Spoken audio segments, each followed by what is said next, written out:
Épidémie de grippe aviaire, on en reparle après les pertes de près de 10 milliards de francs CFA enregistrées dans la filière avicole au bout d'un mois seulement.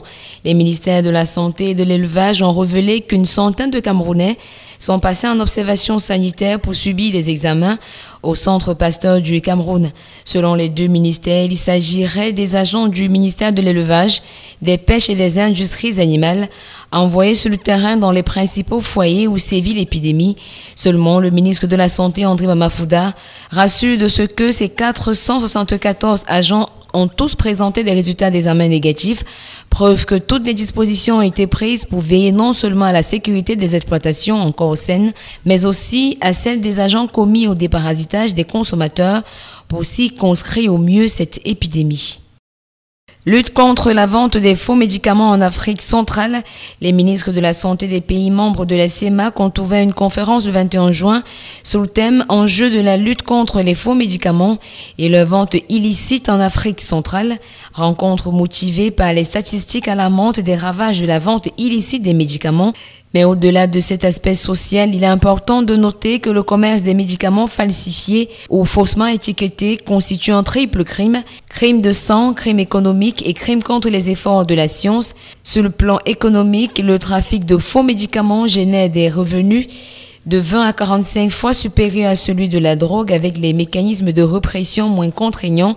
À l'issue de cette rencontre, les principaux acteurs devraient pouvoir mettre en place des législations et politiques nationales énergétiques et une collaboration inter-État renforcée pour la réduction, voire l'éradication de cette gangrène sociale. Remise de dons aux fidèles musulmans, la mairie de Douala II a offert aux différents groupes et associations de musulmans de sa circonscription des denrées alimentaires de première nécessité pour les accompagner dans ce mois de jeûne de Ramadan, période de piété et de prière axée sur la paix au Cameroun. Madame le maire Denise Fampou et les conseillers de cette municipalité ont approvisionné ces populations de sacs de riz, de paquets de sucre et autres bouteilles d'huile végétale, action érigée en tradition par l'exécutif communal. Et puis, l'audition de Polycarpe Abba, impliqué dans l'affaire de détournement de deniers publics à la CRTV, a été renvoyée au 12 et 11 juillet prochain par le président du tribunal, Yap Abdou. Et pour cause, l'ancien ministre des Finances n'a pas pu assister à l'audience du mardi 21 juin 2016 au tribunal criminel spécial. Le professeur Gervais Mendozé, ancien directeur général de la CRTV, sous mandat de détention provisoire depuis le mercredi 12 novembre 2014, à la prison centrale de Yaoundé, était pourtant présent devant le prétoire du tribunal criminel spécial. Il est à rappeler que les faits, objets du litige, se sont produits dans les trésoreries des villes d'Ebolova, Douala, Monatélé, Kribi et Yaoundé.